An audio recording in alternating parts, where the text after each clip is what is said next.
నమస్కారం. నమస్కారం. గ్రూప్ 1 ఎగ్జామ్‌లో తెలుగు మీడియం వాళ్ళు చాలామంది నష్టపోయారు అనుకుంటున్నారు. ఈ హ్మ్. తెలుగు మీడియం నుంచి ఇంగ్లీష్ మీడియంకి మారాలనుకుంటున్నారు గదా! ఆ హ్మ్. మారే వాళ్ళకి మీరిచ్చే సజెషన్ ఏంటి సార్? రీసెంట్‌గా జరిగిన తెలంగాణ గ్రూప్ 1 ఎగ్జామ్‌లో, మెయిన్స్ ఎగ్జామ్‌లో చాలామంది తెలుగు మీడియం వాళ్ళు నష్టపోయారని జెప్పేసి అంటున్నారు.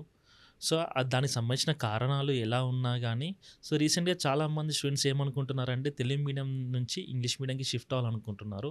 సో, దానికి రీజన్స్ ఎలా ఉన్నా గానీ, సో, షిఫ్ట్ అయ్యే వాళ్ళకి మాత్రం నేనిచ్చే సజెషన్స్ ఏంటి అంటే, సో, ఫస్ట్ స్టెప్ ఏంటి అంటే మీరు మీ పొటెన్షియల్‌ని చెక్ జేసుకోవాలి. సో, దానిలో మీ ఇంగ్లీష్ నాలెడ్జ్ స్కిల్స్ ఎలా ఉన్నాయి?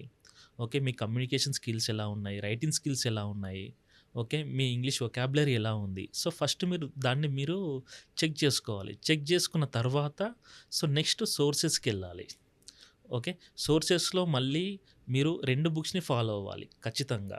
ఒకటి Telugu medium book and next English medium book. So, ఈ 2 ఉంటే మీకు ఏమైనా డిఫరెన్సెస్ అనిపిస్తే చెక్ చేసుకోవడానికి చాలా ఈజీగా ఉంటది. ఓకే. థర్డ్ వచ్చేసి ఆన్సర్ రైటింగ్ డైలీ ప్రాక్టీస్ చేయాలి. ఇంగ్లీష్‌లోనే ప్రాక్టీస్ చేయాలి. ఖచ్చితంగా ఇంగ్లీష్‌లోనే ప్రాక్టీస్ చేయాలి. ఓకే. ఇంగ్లీష్‌లో ప్రాక్టీస్ చేయడం చాలా తప్పులు పోతూ ఉంటాయి. సో, వాటి గురించి అసలు పట్టించుకోవద్దు. ఎక్కడ కాన్ఫిడెన్స్ కూడా లూజ్ అవ్వద్దు. సో, ఖచ్చితంగా ఇంగ్లీష్‌లోనే ప్రాక్టీస్ చేయాలి. అండ్ నోట్ మేకింగ్ కూడా చేసుకోవాలి. అది కూడా ఇంగ్లీష్‌లోనే నోట్ మేకింగ్ చేసుకోవాలి. సో, కొంతమందికి ఇంగ్లీష్ లాంగ్వేజ్ స్కిల్స్ కొన్ని తక్కువుంటాయి. సో, వాళ్ళు కూడా ఇంగ్లీష్ లాంగ్వేజ్ స్కిల్స్ ఇంప్రూవ్ చేసుకొని ట్రై చేయాలి. వొకాబులరీ ఇంక్రీజ్ చేసుకొని ట్రై చేయాలి. ఓకే. సో, దానికోసం ఏంటి అంటే కాంప్రిహెన్సివ్ రీడింగ్ స్కిల్స్ అనేవి నేర్చుకోవాలి. సో, దీనిలో భాగంగా మీరు ఒక news paper, English news paper తీసేసుకొని, సో, దానిలోంచి ఒక ఆర్టికల్ తీసేసుకొని, దాన్ని ఆర్టికల్ కంప్లీట్‌గా అర్థం చేసుకోండి. ఓకే. దీనివల్ల మీ వొకాబులరీ అనేది డెవలప్ అవుతది. సో, ఇలాంటివన్నీ పాటిస్తూ కాస్త జాగ్రత్తగా కాన్ఫిడెన్స్ కోల్పోకుండా ఖచ్చితంగా డైలీ కన్సిస్టెంట్‌గా ప్రాక్టీస్ చేస్తూ ఉంటే మీరు వీటి నుంచి ఈజీగా ఓవర్‌కమ్ అవ్వచ్చు. అండ్ తెలుగు మీడియం నుంచి ఇంగ్లీష్ మీడియంకి ఖచ్చితంగా కన్వర్ట్ అయ్యి సక్సెస్ కొట్టే ఛాన్సెస్ కూడా మీకు పెరుగుతాయి. ఓకే. అంటే తెలుగు మీడియం వాళ్ళు ఇంగ్లీష్ మీడియంలోకి పోతే ఇబ్బందే గదా సార్! తెలుగులో ఉన్న సిలబస్ అంతా ఇంగ్లీష్‌లో అంటే వాళ్ళు గెట్ ఆన్ కాగలుగుతారంటారా? ఖచ్చితంగా గెట్ ఆన్ కాగలుగుతారు. హ్మ్. సో, ఒక 3 మంత్స్ టైం పడతది. హ్మ్. ఒక 3 మంత్స్ టైమ్ పీరియడ్ తీసేసుకోండి.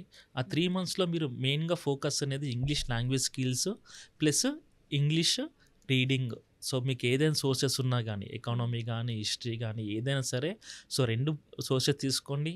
ఒకటి తెలుగు మీడియంలో తీసుకోండి. సేమ్ అదే బుక్‌ని ఇంగ్లీష్ మీడియంలో తీసుకోండి. రెండిటిని కంపేర్ చేస్తూ వెళ్ళండి. సో, 3 మంత్స్‌లో ఆ చేంజ్ అనేది మీకు ఖచ్చితంగా కనబడుతుంది. సో, ఇది ఫాలో అవుతే మీరు ఈజీగా చేంజ్ అవ్వచ్చు. అంటే ఫస్ట్ నుంచి తెలుగు మీడియంలో ఉన్నవాళ్ళు సడెన్‌గా ఇంగ్లీష్ మీడియంలోకెళ్తే ఇబ్బందే గదా సార్! సో, ఫస్ట్ నుంచి అంటే ఈ ఈ రోజుల్లో అయితే కనీసం ఇంగ్లీష్ లాంగ్వేజ్ స్కిల్స్ అనేవి చాలా మందికున్నాయి గాబట్టి, సో, నేనైతే రికమెండ్ జేస్తాను.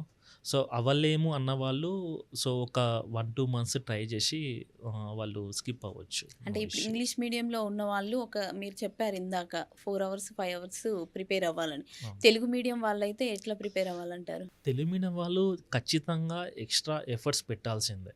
సో, దీనిలో వేరే మార్పనేది ఉండదు. ఎందుకంటే వాళ్ళు ఇంగ్లీష్ లాంగ్వేజ్ పైన ఎక్కువ ఫోకస్ చేయాల్సి ఉంటది కాబట్టి అట్‌లీస్ట్ 1-2 అవర్స్ వాళ్ళు ఇంగ్లీష్ లాంగ్వేజ్ పైన ఎక్కువ ఫోకస్ చేయాలి. హ్మ్. సో, ఇక్కడ వాళ్ళకి టైం అనేది ఎక్కువ తీసుకుంటది. సో, బట్ రిజల్ట్ అనేది ఖచ్చితంగా ఉంటది. సో, చాలామంది సక్సెస్‌ఫుల్ స్టూడెంట్స్ ఉన్నారు హ్మ్. గూడా. తెలుగు మీడియం నుంచి ఇంగ్లీష్ మీడియం కన్వర్ట్ అయ్యి గ్రూప్స్ రాసిన వాళ్ళు గూడా ఉన్నారు చాలామంది. ఇంకా అడిగితే చాలామంది ఈ 10థ్ క్లాస్ వరకు, ఇంటర్మీడియేట్ వరకు తెలుగు మీడియం ఉన్నవాళ్ళు చాలామంది యాస్పిరెంట్స్ సక్సెస్ అయిన వాళ్ళు గూడా ఉన్నారు. Thank you sir. మంచి యూ వెల్కమ్. ఇన్ఫర్మేషన్ ఇచ్చారు. Thank you so much sir. Thank you. You welcome.